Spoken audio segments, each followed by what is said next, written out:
오늘 우리에게 주시는 하나님의 말씀은 신약성경 빌레몬서 1장 8절부터 18절까지 말씀입니다.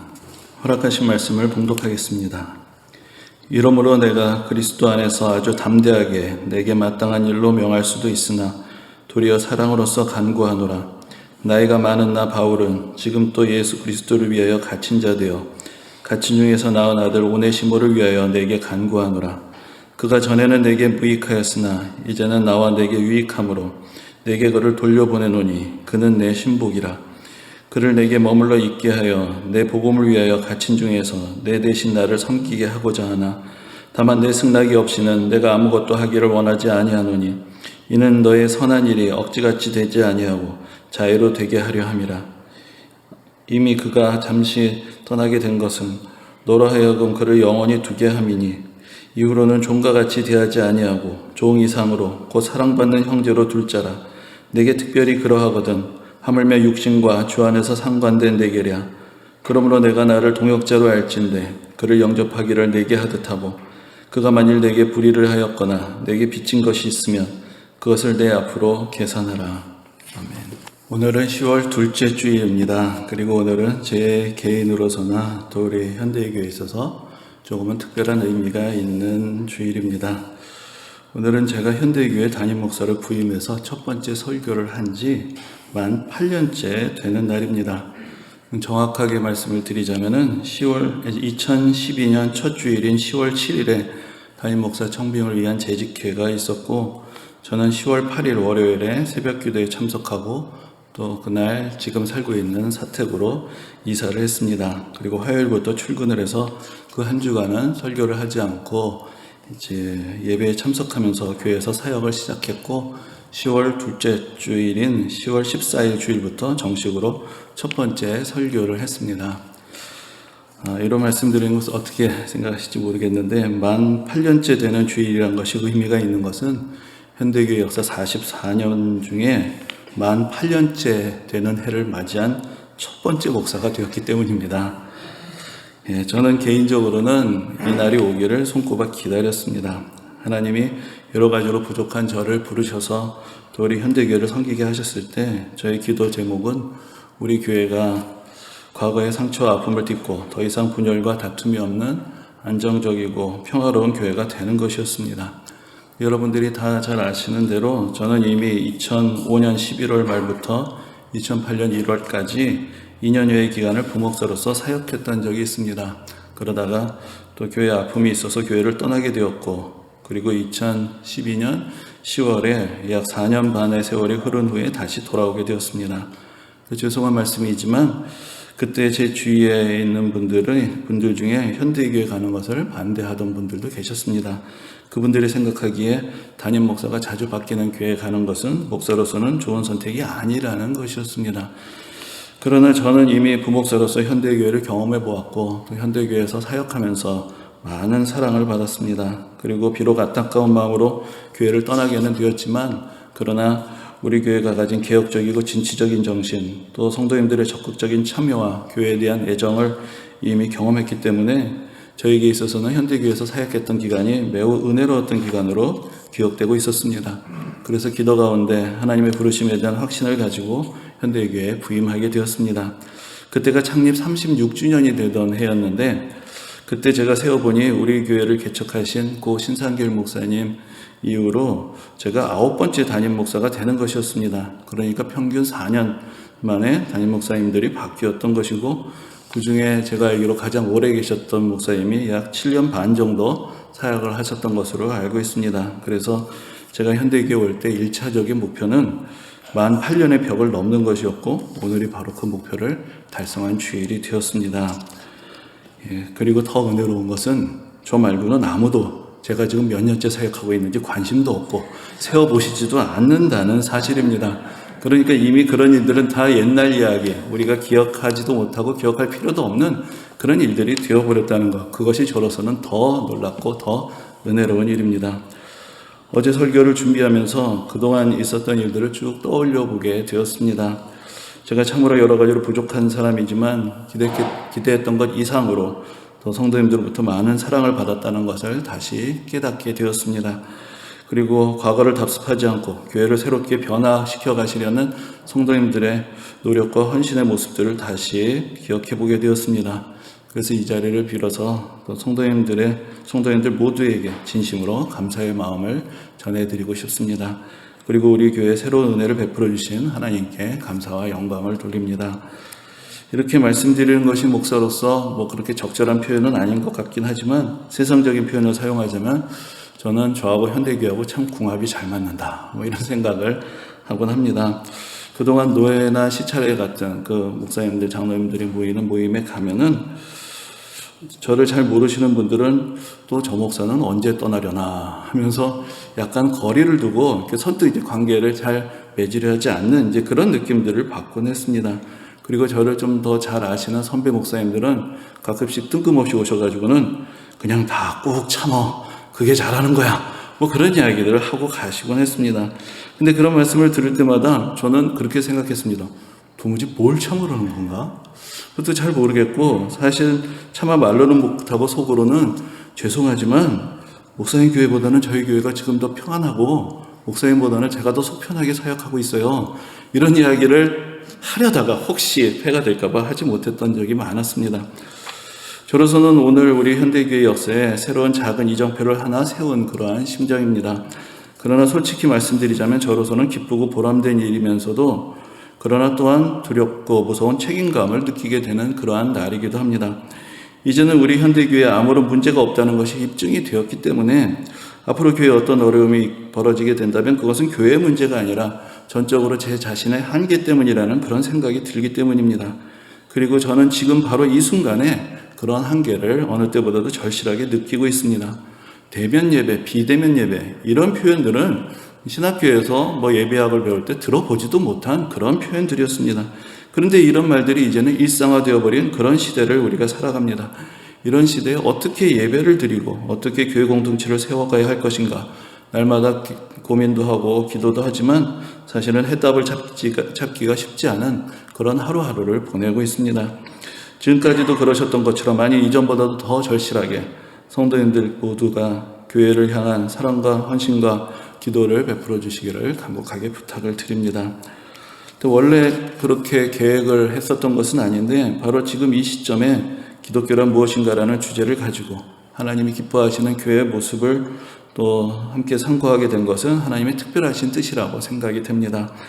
지금 우리가 그동안 해왔던 사역들을 다시 점검하면서 어떻게 변화되는 상황 속에서 교회 사역을 온전하게 감당할 수 있을지에 대해 그야말로 심사숙고해야 하고 그런 면에서 또 성경 말씀을 통해서 또 교회의 역사를 통해서 교훈을 얻어야 하는 그런 시점이 있습니다. 교회 선교적인 사명에 대해서 생각해 보자면 그동안 우리 교회는 단기 선교를 중심으로 꾸준히 해외 선교 사역을 전개해 오면서 일정한 성과를 얻을 수 있었습니다. 그래서 어느 교회의 단기 선교보다도 더 현지에 밀착되고 현지인들과 신뢰를 가지고 동역하는 그런 선교의 모델을 만들 수 있었습니다. 그리고 국내에서도 또 여러 기관들과 계속해서 신뢰를 가지고 동역하게 되었고 또 지역사회에도 기여하는 교회로 자리매김하고 있습니다. 그러나 지금의 상황은 모든 것을 다시 점검하고 또한 새로운 방향을 정립해야 하는 시점에 와 있습니다. 코로나 바이러스의 확산으로 인해서 앞으로 이전과 같은 방식의 단기 선교 중심의 해외 선교 사역이 가능할 것인지 또 얼마나 효과적일 것인지에 대해서도 다시 생각을 해봐야 합니다. 물론 해외에서 복음을 증거하는 것은 앞으로도 계속해서 교회의 중요한 사역이 되겠지만 그러나 또한 날로 교회에 대해서 비판적이고 부정적이 되어가는 우리나라의 현실은 이제 우리나라도 어떤 선교지 못지않게 복음을 증거하는데 어려움이 있는 나라가 되어간다는 생각을 하게 합니다. 그래서 앞으로 국내에서의 선교적 사명을 어떻게 감당해야 될지에 대해서 이전보다 더 깊이 또 고민을 해야 하는 그런 상황이 되어가고 있습니다. 그래서 앞으로 역점을 두어야 하는 중요한 교회의 사명은 어떻게 교회에 대한 오해와 비판이 점점 심화되는 이 시대에 기독교 신앙의 본질을 전파하고 진정한 교회의 모습을 보여줄 수 있을까에 있다는 그런 생각을 자주 하게 됩니다. 그리고 그런 면에서 지난주에도 말씀을 드렸지만 특별히 초대교회는 우리에게 많은 영광과 도전을 주고 있습니다. 지난 시간에 초대교회 성도들이 그리스도인으로서의 자의식과 자부심을 가지고 있었다는 것에 대해서 살펴보았습니다. 우리 그리스도인들은 이렇게 삽니다 라고 당당하게 말할 수 있었던 그들의 모습에서 많은 도전을 받을 수 있었습니다. 오늘은 그리스도인으로서의 자의식과 자부심을 가졌던 그 성도들의 공동체로서 초대교회 시기에 교회의 모습에 대해서 다시 한번 살펴보고자 합니다. 교회사의 연구에 있어서 가장 매력적이고 또 은혜로운 주제는 어떻게 박해받는 소수의 집단이었던 기독교가 300년간의 박해를 거치면서 오히려 로마 제국의 국교까지 될 수 있었는가라는 그런 주제입니다. 이 주제와 관련해서 이미 많은 연구들이 있었는데 최근에는 일종의 사회사적 연구, 그러니까 초대교회의 실제적인 모습에 대한 실증적인 연구들이 많이 이루어지고 있습니다. 다른 말로 하자면 초대교회가 그들이 선포하던 복음의 진리를 실제로 구현한 공동체를 이루었다는 것이 여러 가지 연구를 통해서 증명되고 있고, 그것이 로마 제국의 복음화에 있어서 가장 중요한 역할을 감당했다라는 것이 부각되고 있는 것입니다. 지난 시간에도 말씀을 드렸지만 초대교회는 박해를 받았을 뿐만 아니라 또한 많은 오해를 받기도 했습니다. 대표적인 오해가 세 가지가 있었는데, 하나는 그리스도인들은 무신론자라는 것, 그리고 그리스도인들이 인육을 먹는다는 것, 그리고 그리스도인들이 근친상간을 한다는 것이었습니다. 오늘날 생각해보면 정말로 어처구니 없는, 말도 되지 않는 그런 오해고 비방들이었는데, 거기에는 나름은 그 당시의 상황에서 그런 오해들이 벌어지게 된 이유들이 있었습니다. 무신론자라고 생각한 것은 그 당시 다신교 사회에서는 기본적으로 사람들이 여러 신들을 다 같이 믿었습니다. 그런데 그런 다신교 세계 속에서 살아가던 어떤 사람의 입장에서 볼 때 그리스도인들은 여호와 하나님 외에는 섬기지 않기 때문에 내가 믿는 신을 인정하지 않는다라는 것은 저 사람이 신을 믿지 않는다라는 이제 그런 생각까지 하게 된 것입니다. 그래서 그리스도인들은 무신론자다, 이제 그런 말들이 퍼지게 되었습니다. 그리고 그리스도인들이 인육을 먹는다라는 것은 우리가 성찬을 하면서 예수 그리스도의 살과 피를 나누어 먹는다라는 이제 그런 표현에 대해서를 오해하면서 생긴 것인데, 그리스도인들이 그 당시에 이제 박해를 피하면서 은밀한 곳에서 같이 예배를 드릴 때 저 그리스도인들은 저 은밀하고 어두컴컴한 곳에서 사람을 잡아먹는다, 이제 그런 이상한 소문들이 돌아다니게 된 것입니다. 또 근친상간을 한다는 것은 그리스도인들이 다 서로서로 형제자매라고 부르니까 저것들은 형제자매들끼리 결혼하고 또 같이 산다, 뭐 이런 이상한 소문들이 같이 이제 퍼지게 되었던 것입니다. 이렇게 박해받고 오해받던 공동체가 그럼에도 불구하고 계속해서 회심자들이 들어오게 되었고 성장할 수 있었던 것은 사실 상식적으로 보면 이해하기 쉽지 않은 일입니다. 이것이 물론 다 하나님의 놀라운 은혜의 역사이지만 그런 어떤 구체적인 이유들을 찾아보자면 한편으로는 지난주에도 말씀드렸지만 그런 근거 없는 오해를 불식시키기 위해서 적극적으로 교회를 변호했던 교회 지도자들, 교부들의 노력이 있었기 때문입니다. 그래서 그러한 교회의 노력을 변증이라는 말로 우리가 주로 표현을 합니다. 그리고 또한 당시의 교회가 다른 어디에서도 경험할 수 없는 진정한 자유와 사랑을 모든 계층의 사람들에게 베풀 수 있었기 때문입니다. 오늘 함께 살펴보신 그 본문인 빌레몬서는 바울 서신 중에서 가장 짧은 서신이면서 또 매우 개인적인 성격이 강한 서신입니다. 그런데 이런 빌레몬서가 성경 가운데 들어있는 중요한 이유는 그 안에 초대교회의 실제적인 모습이 어떠했는지가 잘 나타나 있기 때문입니다. 이 서신에는 이 편지의 수신자의 이름을 따라서 빌레몬서라는 이름이 붙어 있지만, 그러나 이 서신의 실제적인 주인공은 오네시모라는 사람입니다. 오네시모라는 이름의 뜻은 유용하다, 쓸모있다라는 그런 의미인데 전형적인 종의 이름 혹은 종에게 붙이는 별칭이었습니다. 우리말로 하자면 돌쇠 정도 될 수 있는, 그러니까 누구나 들어도 저 사람은 종이구나 라고 알 수 있는 그런 이름이었던 것입니다. 이 오네시모라는 사람은 빌레몬이라는 사람의 종이었는데 성경에 구체적으로 나와 있지는 않지만 아마도 주인의 돈을 훔쳤든지 모종의 경제적인 손실을 끼치고 도망을 친 사람이었습니다. 그는 로마에서 바울을 만나게 되었는데 아마도 도망로에라는 것이 들통이 나서 바울처럼 감옥에 갇혔기 때문일 것입니다. 오네시모는 불안해하고 두려워하는 상황 가운데서 바울을 만나게 되었고 바울로부터 복음을 듣고 감화를 받아서 회심하여 그리스도인이 되었습니다. 오네시모는 회심한 후에 연로한 바울을 잘 돌보고 정성껏 섬겼고 바울도 오네시모를 아끼면서 이 오네시모를 오늘 본문에 있는 표현대로 하면 갇힌 중에 낳은 아들이다라고 그렇게 표현합니다. 내가 감옥에 갇히게 되었는데 오네시모라는 아들을 얻게 되었다. 그래서 갇힌 중에 낳은 아들이라고 그렇게 불렀던 것입니다. 바울은 오네시모를 더 곁에 두기를 원했지만 오네시모가 진정한 그리스도인이 되기 위해서는 먼저 해야 할 일이 있습니다. 그가 진정으로 회심을 했다면 그가 피해를 끼친 그의 주인 빌레몬에게 용서를 구해야 하는 것이고, 또한 어찌되었건 빌레몬이 이 오네시모의 주인이기 때문에 빌레몬의 허락을 받아야 또 바울이 오네시모를 곁에 둘 수 있다고 생각을 했습니다. 그런데 마침 바울은 그의 주인인 빌레몬을 잘 알고 있었습니다. 빌레몬도 바울을 통해서 예수를 믿었던 그런 사람이었기 때문입니다. 그래서 바울은 두 사람을 서로 화해시키는 역할을 자진해서 떠맡기를 원했고, 그래서 빌레몬서를 기록하게 된 것입니다.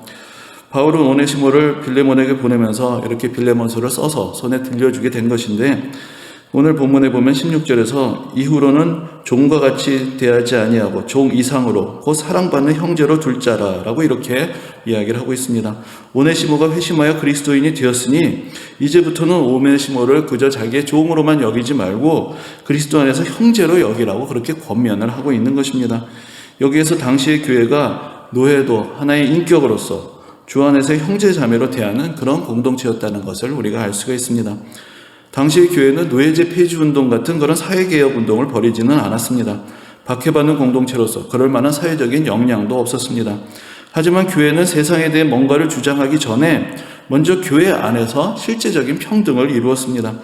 당시에 소외된 계층에 속한 사람들은 세상에서는 차별을 받았지만 교회 안에서는 자유를 얻었고 존중을 받았습니다.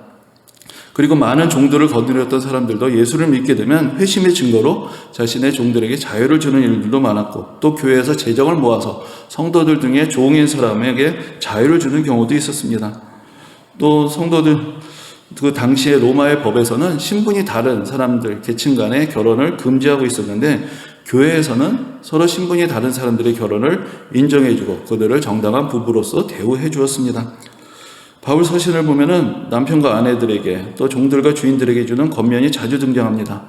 그런데 이런 글들을 보면은 여전히 남녀 간에 또 종과 주인 간에 차별이 있었다라는 인상을 받게 됩니다. 그러나 또한 우리가 주목해야 하는 것은 바울이 편지를 쓸 때 그 편지를 남자나 여자나 종들이나 그 종들의 주인들이나 다 함께 한 자리에 모여서 낭독하고 듣게 될 것이라고 당연히 생각하고 있었다는 것입니다. 이런 일은 고대 사회에서는 없었습니다. 신분에 따라서 철저히 구별되어 있는 사회였기 때문에 교회처럼 이렇게 남녀와 신분과 인종의 구별이 없이 모두가 다 한 자리에 모이는, 그래서 함께 신앙의 공동체를 이루는 일들은 찾아보기 힘들었습니다. 그런데 교회는 그런 일들을 너무나 당연하게 이미 실천하고 있었던 것입니다. 빌레몬이 빌레몬서를 받고 나서, 그래서 오네시모를 만나고 나서 어떤 일이 벌어졌는지 성경에는 기록되어 있지 않습니다. 그러나 우리는 초대교회 지도자의 이름 가운데 오네시모라는 이름을 발견하게 됩니다. 그 디모데 전서를 보면은 사도 바울이 디모데를 에베소 교회로 보내서 사역하게 하는 이제 그런 이야기가 나오는데, 그렇게 해서 이제 디모데가 에베소 교회 지도자로, 에베소 교회 감독으로 사역을 하게 됩니다. 그런데 이 디모데의 뒤를 이어서 에베소 교회 감독이 되었던 사람의 이름으로 오네시모라는 사람의 이름이 기록이 되어 있습니다. 이 오네시모가 바로 그 빌레몬서에 나오는 그 오네시모인지에 대해서 직접적으로 기록되어 있는 것은 없지만, 그러나 여러 가지 정황상으로 보아서 동일 인물이라고 생각하는 것이 일반적입니다. 그러나 그렇지 않다고 해도 앞에서 말씀드린 대로 오네시모라는 이름 자체가 종들에게 붙이는 이름이었기 때문에 빌레몬서에 나오는 그 오네시모가 아니라고 해도 다른 어떤 종이었던 사람이 교회의 지도자가 되었다라는 것은 부인할 수 없는 사실입니다. 그리고 좀 더 후대인 3세기에는 로마 교회 감독 중에 칼리스투스라는 사람이 등장을 합니다. 근데 이제 로마 교회 감독이라는 것은 우리가 개신교에서 부르는 이름이고, 가톨릭에서는 이 사람들을 교황이라고 부릅니다. 그런데 이 교황의 명단 중에 있는 이 칼리스투스라는 사람은 원래는 종이었다가 해방된 사람이었다라고 그렇게 전해지고 있습니다. 그러니까 원래 노예였다가 해방된 사람이 로마 교회라는 그 당시 아주 중요한 역할을 했던 교회의 지도자로서 그렇게 존중을 받게 되었던 것입니다. 우리나라에서도 여러분들 잘 아시는 대로 우리나라 초기 교회 역사에서 이런 사례들을 여러 번 볼 수 있습니다. 백정이었던 사람이 장로가 되고 또 마부였던 사람이 목사가 되었던 그런 공동체가 바로 교회였고, 그랬기 때문에 우리나라 사회에서 그 유교적인 신분제의 그 여러 가지 문제들을 극복하고 새로운 시대를 열어가는데 교회가 아주 중요한 공헌을 하게 된 것입니다. 교회는 종들뿐만 아니라 여성들의 지위의 향상에 있어서도 중요한 공헌을 하였습니다. 우리가 사도 바울의 서신을 읽을 때 보면 바울이 여성에 대해서 뭔가 좀 열등하게 느낀다라는 그런 생각을 받을 때가 있습니다. 그러나 사도 바울의 서신을 주의 깊게 읽어보면 초대교회에서 여성들이 상당히 활발하게 참여하고 있었고 지도자적인 역할도 맡았다는 것을 알 수 있습니다. 당시 로마 사회는 성비의 불균형이 심해서 여성 대 남성의 비율이 100대 135에 달할 정도였습니다. 근데 그 이유가 여러 가지가 있겠지만 중요했던 것이 바로 영아 유기 때문이었습니다. 그 당시에 신생아가 태어났을 때 이 신생아의 생사 여탈권은 전적으로 아버지에게 주어져 있었습니다. 그러니까 아기가 태어났는데 이 아이를 키울 것인지 버릴 것인지 그것은 전적으로 아버지가 결정을 할 수가 있었던 것입니다. 그래서 태어난 아이가 마음에 들지 않으면 갖다 버려도 죄가 되지 않았습니다. 그래서 많은 여자아이들이 버림을 받아서 죽게 됩니다. 로마 시대에 힐라리온이라는 사람이 그의 아내 알리스에게 보낸 편지가 남아 있습니다. 그런데 그 편지를 보면 이 힐라리온이라는 사람은 오늘날의 기준으로 보아도 참으로 아내를 사랑하는 다정다감한 사람이었다는 것을 알 수 있는데 그 편지 중에 이런 내용이 있습니다. 나는 아직 알렉산드리아에 있어. 다들 돌아왔는데 나만 알렉산드리아에 남아있다고 걱정하지는 말아요. 우리의 태어날 아들을 잘 돌보아 줄 것을 당부하오. 돈을 받는 대로 당신에게 보내주겠소. 내가 집에 돌아가기 전에 아이를 낳는다면 남자아이면 키우고 여자아이면 버리시오. 날 잊지 말아요라고 당신이 말했는데 내가 어찌 당신을 잊겠소. 그런 걱정일랑 하지 말아요. 그런 내용이 있습니다. 이 편지를 보면 참으로 모순적인 모습이 나타납니다. 내가 어찌 당신을 잊겠소. 이 2000년 전에 어떤 남자가 아내에 대해서 이렇게 이야기할 정도로 참 다정한 사람인데 이 사람이 아무런 감정도 없이 남자이면 키우고 여자이면 버리라고 말하고 있는 것, 그런 사회가 당시 로마 사회의 일상적인 모습이었습니다. 그런데 그리스도인들은 결코 영아살해를 하지 않았습니다. 초대교회 변증서들을 보면 하나같이 그리스도인들은 어린아이를 죽이지 않는다라는 말이 반복해서 나타납니다. 그리스도인들은 세상의 기준에 따라서 살지 않았기 때문입니다. 그래서 여자아이와 남자아이의 생명을 똑같이 소중하게 여겼습니다. 이것이 두 가지의 결과를 가져오게 되는데, 한편으로는 여성들이 존중받는 공동체였기 때문에 일반적인 성비와는 반대로 교회 안에는 여성들이 더 많았습니다. 그리고 그리스도인들은 여아를 버리는 일들이 없었기 때문에 그리스도인들의 인구 증가율이 일반적인 세상의 다른 사회보다 더 높게 되었던 것입니다. 교회는 이렇게 노예들과 여성들을 존중하고 돌보는 공동체였고, 더 나아가서 모든 소외되고 어렵게 사는 이웃들을 향하여 정성껏 돌보며 관심을 가진 그런 공동체였습니다. 전에도 소개해드렸던 적이 있는데, 초대교회 순교자이며 교부이고 기독교 신앙의 변증가였던 유스티누스가 저술한 글 중에 이제 기독교가 어떠한 신앙인가를 설명하면서 초대교회의 예배의 모습을 묘사한 글이 있는데, 그것이 이제 오늘날까지 남아서 초대교회에서는 이렇게 예배를 드렸구나 라는 것을 우리에게 알려주는 귀중한 자료가 되었습니다. 그런데 그의 글 중에 이제 오늘 주보에도 그 글의 내용을 일부 소개를 해드렸는데, 그 중에 당시에 헌금이 어떻게 사용되었는지에서 이렇게 기록하고 있습니다. 부유한 사람들 그리고 기부하기를 원하는 사람들은 각자가 선택하는 만큼 기부합니다. 모금된 것은 교회 지도자에게 맡겨집니다. 그러면 그는 고아들과 과부들, 병 때문에 혹은 다른 이유들로 인해 곤란받고 있는 사람들, 감금되어 있는 사람들, 그리고 저희 가운데 있는 체류하고 있는 외부 사람들을 돌봅니다. 즉 간단히 말해서 그는 모든 궁핍한 사람들의 보호자입니다. 이렇게 기록하고 있습니다. 초대교회 헌금의 1차적인 용도는 고아와 과부들, 가난하고 병든 사람들, 돌봐줄 사람이 없는 소외된 이웃들을 위해 사용하는 것이었습니다. 그래서 교회 지도자를 모든 궁핍한 사람들의 보호자라고 그렇게 부를 수 있었던 것입니다. 요즘 우리는 사회적인 문제에 관심이 많습니다. 그것은 당연한 일이고 민주시민으로서의 권리이며 의무입니다. 그러나 또한 그리스도인으로서 우리는 이 세상에 무언가를 요구하기 전에 정의롭고 공정하고 평등한 공동체로서, 그리고 서로 배려하고 존중하며 사랑하고 섬기는 공동체로서 교회를 먼저 세워야 하는 책임이 있습니다. 교회가 세상으로부터 근거 없는 오해를 받는다면 이에 대응해서 진실을 알리는 것이 필요하겠지만, 세상으로부터 지탄받을 일들이 실제로 교회 안에서 일어나고 있다면 교회가 세상을 향해서 하는 모든 주장들은 다 공허하고 우스꽝스러운 일들이 되어버릴 것입니다. 이 땅의 그리스도인들이 모든 사람들에게 차별 없이 미치는 하나님의 은혜를 전하고 서로가 그리스도 안에서 존중하고 배려하고 깊이 사랑하는 공동체를 이룰 때에 말보다 더 큰 소리로 이 세상을 향해 외치며 이 세상에 나아갈 모습들을 보여주고 교회에게 주신 영적인 권세를 누릴 수가 있게 될 것입니다. 하나님께서 우리 현대교회에 크신 은혜를 베푸셔서 이 혼란스러운 세상 가운데서 복음의 진리를 전하고 교회 사명을 충실하게 감당하며 이 땅의 많은 교회들의 모범이 되고 도전이 되는 그런 교회가 되게 하시기를 우리 주님의 이름으로 축원합니다. 아멘.